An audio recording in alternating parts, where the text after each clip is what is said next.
Welcome to CinePro, where we bring your favorite movies back to life with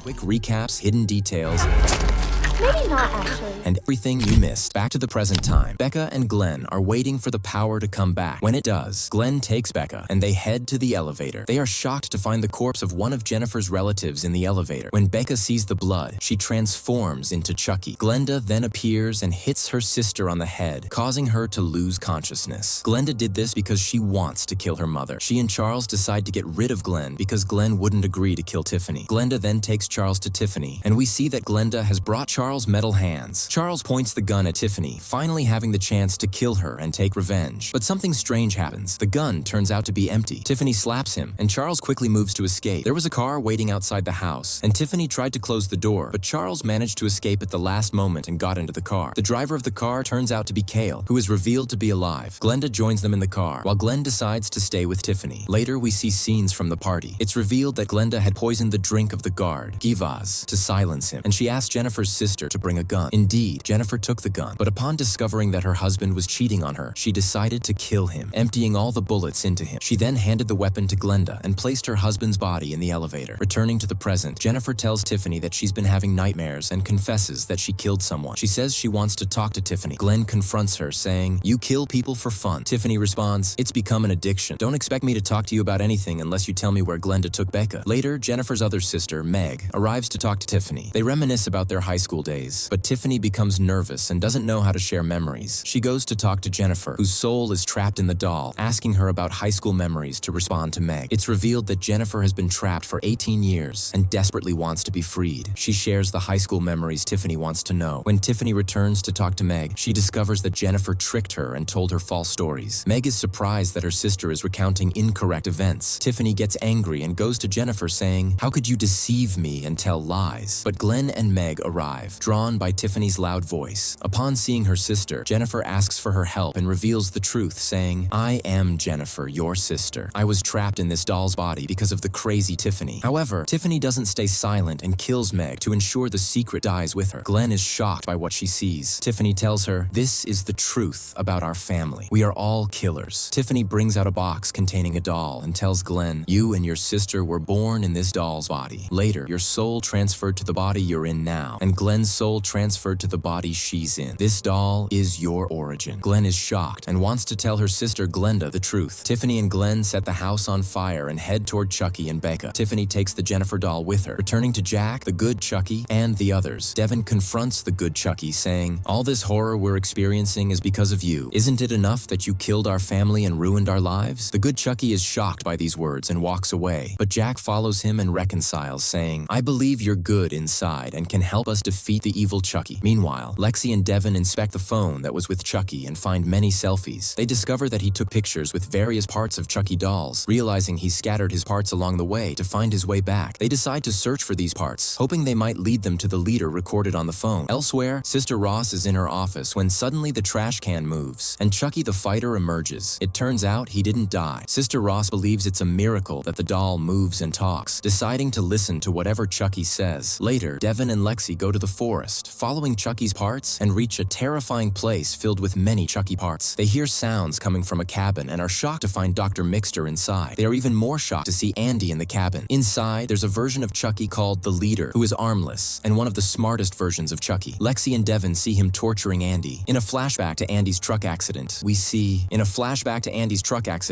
Andy unconscious while two Chucky dolls drag his body. The truck explodes, killing many Chucky dolls. Returning to the present, it's revealed that the Leader took Andy to the cabin and has been torturing him ever since, feeding on his flesh. We also learn that Dr. Mixter is collaborating with Chucky, planning to kill Jack and his friends. Mixter was Chucky's psychiatrist when he was young. Over time, she became his partner, helping him plan to kill the children's parents, as seen earlier. Mixter now tells Chucky to let her kill the kids for him, but the Leader Chucky refuses, saying, "I want to feel the pleasure myself." It's revealed that when the first Chucky went to school, he took pictures of the kids so the Leader Chucky could confirm they were there. He then sent Chucky the fighter to find out where the first Chucky went. The leader had planned from the beginning to kill the kids himself. The leader asks Mixter about the 2 Chucky versions that entered the school. She tells him that the fighter Chucky died, and she doesn't know the other's location. The leader asks Mixter to take him to the school, and she agrees, taking him along. After they leave, Devin and Lexi enter the cabin, wake Andy, and tell him, "We're here to free you." But Andy doesn't remember them. It was thought that they were Chucky's followers, and that he would train them, but they calmed him down and thought they knew each other. Andy asks them to take him to school to get revenge on Chucky. Then we go to Sister Ruth with Warrior Chucky. Ruth cared for him and told him she would do anything to stay with him. Meanwhile, Mixter arrives with Commander Chucky, and they see Warrior Chucky from the window. The commander is surprised that Warrior Chucky is alive and suspects him of betrayal. He decides to add him to the list of people who must die. At school, Bryce gathers all the students and tells them that Lexi, Devin, and Tyler have been missing since last night and are not at school. As a result, the students are puzzled and are prohibited from all activities until the whereabouts of the 3 students are known. Jack meets Mixter carrying Chucky. Jack wants to take Chucky from her, but Bryce intervenes and prevents him, ordering him to leave and go to his room. Bryce asks Mixter where she got the doll, and she lies, saying she took it from Sister Ruth before she was about to throw it away to use it in her sessions with her patients. She leaves with it. Shortly after, Lexi and Devin arrive with Andy and tell Bryce and Sister Catherine that they met a homeless man in the school garden and found him injured, so they decided to bring him to school for treatment. Bryce speaks with Catherine and says he is not comfortable letting the man in, but Catherine tells him that the school is open to anyone in need, and she takes Andy to the clinic to treat his leg. Meanwhile, Bray passes by as Devin and Lexi head to their place. On their way, they encounter McEster, and the matter is out in the open. McEster warns them not to run away from school again because someone wants them all there. Lexi threatens her, saying she will pay for what she did to Andy, but McEster coldly replies that if they think about telling the truth, no one will believe them and the leader will kill them all. Meanwhile, Glinda wakes up from a nightmare, just like her sister. She talks to Glenn about it, who reveals that she had the same nightmare. Glenn then sends her a picture of the toy she took from Tiffany. We find Glenn sitting in a hotel with Becca and Kyle, whose goal is to reach Andy. In an attempt to summon Chucky, Kyle hurts her hands and raises a gun at him for safety. Gail asks about Andy's location, but Chucky knocks the gun from her hand. Glenn picks it up and aims at Gail, but when Chucky tries to kill Gail, Glenda refuses, returning the gun. They bring Becca back to her body, and suddenly, news breaks about a fire at actress Jennifer's house, where multiple bodies were found. The police are now searching for Jennifer to arrest her. Jack and his friends gather in a room with Ashkan DeVoe, who informs Jack that Andy told them the last remaining Ashk was the leader's Chucky. Meanwhile, in the clinic, Catherine treats Andy, but as soon as she leaves, Andy steals a pair of scissors. Ross, on the other hand, complains to Price about a doll speaking to him, but Price dismisses it as nonsense and tells him to throw the toy away. Later that night, Chucky the fighter faces Chucky the leader, each holding a knife. The fighter wants to become the leader, so they agree to a fight where the winner takes charge. However, the leader has already poisoned the fighter's food, leaving him weakened. As a result, Chucky the fighter is killed, leading Rez to vow revenge while McEster watches from afar. Meanwhile, Chucky, who is in Becca's body, calls her and tells her they are on their way to school. Andy, determined to kill the good Chucky, grabs a knife, but the boys try to stop him, insisting that this Chucky is different. Andy refuses to believe in a good Chucky and attempts to kill him, but Mixter arrives, pointing a gun at Andy and taking Chucky away. Unaware of Chucky's identity, she locks the room. Price and Catherine see Mixter talking to Chucky and are shocked to find the doll speaking. In a struggle, Chucky tries to grab Mixter's gun, leading to an accidental gunshot that hits Catherine. Andy escapes down the stairs, but Mixter points a gun at his head before losing consciousness, allowing Chucky to run away in fear. Nadine chases after him, but when she reaches the window where he is standing, Chucky unexpectedly throws her out, killing her instantly. With her death, Chucky's evil spirit resurfaces, regaining all his memories, though he occasionally switches back to his good side. Meanwhile, Jack, Dave, and Lexi confront Mixter, devastated by Nadine's death. The good Chucky insists he didn't mean to kill her, but Mixter, intent on taking Chucky, points a gun at Jack. She claims that Chucky is the last of his kind, and that she needs to transfer his soul into a human body. However, Brees intervenes, arguing that Chucky's soul should be expelled from the game. Elsewhere, Tiffany, now on the run, enters a restaurant in disguise. Despite her efforts, an employee recognizes her, forcing her to flee in panic. She doesn't want to revert to her old self, but knows she must transfer her soul back into the game, letting Jennifer take her body again, so Jennifer becomes the fugitive instead. Back at school, Lexi is the most affected by Nadine's death and asks Jack and DeVoe to leave her alone. Chucky, now back to his good persona, ensures that both he and Rice have guns locked in the desk drawer so neither can harm the other. He tries to gain Jack's sympathy, apologizing for killing Nadine. As Jack approaches, Chucky suddenly hits him in the head and calls out his evil Chucky persona, tricking Jack. Jack loses hope in the good Chucky. Andy locks Chucky in the closet until the exorcism begins. Chucky's evil spirit takes complete control of the doll. Glenda arrives and talks to him, blaming him for everything happening, saying, "My sister and I have been orphans all our lives because of you." Chucky asks her to free him, but she refuses and leaves, while he says to her, "Don't run from me. me. You're my daughter, and you'll turn out to be a killer just like me." We return to Tiffany, who was standing at the gas station. We see Jennifer start to free herself, and Glenn notices her but doesn't tell Tiffany because she feels sorry for Jennifer and wants her to be free. Jennifer indeed frees herself and escapes the car, but unfortunately, she gets hit by another car and dies. Tiffany sees this and is shocked because now she'll be stuck in Jennifer's body forever. Bryce prepares and begins the rituals to exorcise Chucky's spirit. Chucky is tied up completely, and the rituals start. Chucky pretends that his spirit is leaving, and Bryce gets close to Chucky, reciting the ritual, but Chucky tricks them, and when Bryce gets close, Chucky bites him, drawing blood. Seeing the blood, she almost transforms into Chucky, but she quickly covers her eyes to prevent the transformation. The rituals continue. Chucky's body rises and then falls. Chucky's spirit indeed leaves, but the spell fails, and Chucky's spirit transfers to Bryce's body. Chucky moves from Bryce and completely explodes his body, leaving everyone saddened by Bryce's death. They continue the rituals to transfer Chucky's spirit from Becca's body to the doll. The rituals succeed, and Chucky's spirit is transferred. Before Chucky can act, Jack grabs him, intending to kill him once and for all. But Sister Ross enters, pointing a gun at Lexi, ordering Jack to stop, threatening to kill Lexi. She says she'll let Lexi live in exchange for letting Mixter and Chucky leave alive. Jack is forced to comply. Mixter takes Chucky and leaves. Ross tries to betray them and kill Lexi, but Glenda throws a knife at her, killing her. Andy takes Ross's gun and tries to catch up with Mixter. He succeeds and shoots Chucky, forcing Mixter to leave Chucky behind and flee. Andy finishes Chucky off, shooting him until he dies. Everyone watches as Chucky breathes his last. With this, supposedly, there are no living versions of Chucky left. They're all dead. Lexi, Devin, and Jack can't believe they've finally gotten rid of this nightmare, and Becca is happy to finally be free. She thanks Glenda for helping her. Tiffany's car arrives at the school, and Glenn and Glenda embrace. Glenda tells her mother and sister that Chucky is dead forever. Becca pulls out her weapon, pointing it at Tiffany, saying, "Your mother will die forever too." Tiffany tries to appeal to her, begging her not to kill her, but Becca refuses and shoots at her. Glenn intervenes, taking the bullet for her mother. Glenn dies, and Tiffany takes Glenn in the car, rushing to save her. Meanwhile, Mixter laughs hysterically because it turns out that Chucky's spirit is inside her. It turns out that when Mixter was escaping with Chucky, Chucky struck her and realized he couldn't escape, so he performed the spell to exchange spirits with Mixter. Chucky's spirit moved into Mixter's body, and Mixter's spirit moved into the doll. Chucky then pretended to escape with Mixter until Andy arrived and killed Mixter. Chucky now returns to Mixter's apartment, opens the safe, and retrieves the good guy doll Mixter had kept. Chucky plans to transfer his spirit to the doll. Days pass, and we see Lexi after leaving school and overcoming her addiction. She talks to people about how she overcame her addiction and the challenges she faced in life, but she doesn't mention Chucky. She says she's finally rid of an addiction that was in her life. Lexi and Jack return to Lexi's house, where Caroline still has the doll. Michelle welcomes Lexi and Jack, greeting them. We learn that Michelle lost the mayoral election and decided to start making online videos and live streams. Devin waits for them at home, and they all gather to celebrate New Year's, staying at Lexi's house for the Christmas holidays. Meanwhile, Glenda goes to the hospital to check on Glenn, who has been unconscious and in critical condition. Glenda tells her mother, "Glenn is likely to die. You have to come to the hospital quickly and bring the doll my sister and I lived in so you can use the spell to transfer our spirits to the doll. We need to do it quickly before Glenn dies, because if Glenn dies, I'll die immediately." Chucky transfers his spirit to the good guy doll and buys a silent chainsaw to kill Jack and his friends. The next day, Michelle goes live, sharing Christmas vibes with her audience. The doll Bill appears in her live stream. The following day, Glenda goes to her sister's room, bribing the officer at the door to leave. As Glenda wants Tiffany to enter Glenn's room, Tiffany disguises herself as a doctor and enters Glenn's room. She pulls out the doll of Glenn and Glenda along with the spellbook. Before Tiffany can recite the spell, the officer returns to the room and recognizes Tiffany as someone wanted for arrest. Tiffany hits him on the head with a vase, knocking him unconscious. Glenda kills the officer and burns his body, becoming a killer like her parents. After completing the spell, Tiffany leaves with Glenn and Glenda's doll in her bag. A nurse enters the room afterward, finding the officer's body and Glenn and Glenda's lifeless bodies after their spirits were removed. Tiffany watches Michelle's live stream and sees they're still keeping the doll Bill, which is a good guy doll. Tiffany is happy because she can transfer her spirit to that doll. She then sits with Glenn and Glenda, who now share the doll's body, deciding to call themselves Gigi. Gigi asks Tiffany to travel to England to live peacefully in their new body, and Tiffany agrees and says to Gigi, "I'm going to Belle's game now and I'll come with you guys." At night, we see Chucky's marks on the snow as Chucky sneaks into Lexi's house through the chimney with a chainsaw. Everyone in the house is asleep, and moments later, Tiffany also arrives at the house and enters through the balcony. However, Michelle senses her presence, sees her, and remembers her from the Children's Hospital charity event a year ago. At the Children's Hospital, she welcomed her guest and was about to start a live video, but Chucky suddenly appeared from behind and cut her in half with a saw. No one in the house noticed anything, and Chucky was pleased that the saw made a low sound. Tiffany was shocked to see that Chucky was still alive, and he immediately asked about Glenn as he wanted to punish him for disobedience. Vanity refused to reveal anything and told Chucky that if he wanted to find them, he would have to kill her first. Chucky agreed, but before he could act, Lexi appeared, striking him and grabbing the saw to avenge her mother. Chucky, desperate, called for Tiffany's help, reminding her that he was the last version of himself and that if he died, their secret would be exposed forever. Tiffany remained silent, simply saying goodbye as Lexi used the saw to kill Ashaki. Meanwhile, Tiffany went to Car's bed to retrieve the toy, only to realize that Jack was the one sleeping there. She missed her chance, and DeVoe also failed to stop her. Tiffany took Bill and attempted to escape, but 3 kids blocked her way and decided to call the police instead of killing her. Suddenly, Caroline appeared, handing a knife to Vanity. Caroline sided with Tiffany, having been manipulated by Chucky. When Tiffany raised the knife toward Caroline to prevent anyone from calling the police, the others hesitated and dropped their weapons. Lexi, confused, asked her sister what she was doing. Caroline believed Chucky's lies that one day her real mother would come for her, that Michelle had adopted and hated her, and that Lexi was not truly her sister. Tiffany laughed, knowing she had the upper hand. Lexi tried to convince Caroline to stop, but she refused and left with Tiffany. As they drove away, the 3 remaining children were now orphans. The police soon arrived and began their investigation. Their biology teacher, Fairchild, came to check on them and decided to take them to her house until the police completed their inquiries. When she asked what had happened, they told her that Chucky was behind everything, to which she admitted she had suspected it for weeks. 3 weeks later, Tiffany received a call from Becca, who ominously told her, "I am watching you. I will take my revenge and torture you until you die." Terrified, Tiffany took the magic book from Caroline and attempted a spell on the Belle doll to transfer her soul into it and escape Jennifer's body. However, nothing happened. Suddenly, the Belle doll came to life. It turned out that part of Chucky's soul had been inside the toy all along, and Caroline had known the truth. Chucky grabbed a knife to kill Tiffany, and with that, the 2nd season of Chucky came to an end. If you liked today's video, don't forget to like, subscribe to the channel, and activate the bell to receive all new updates. See you in the next video.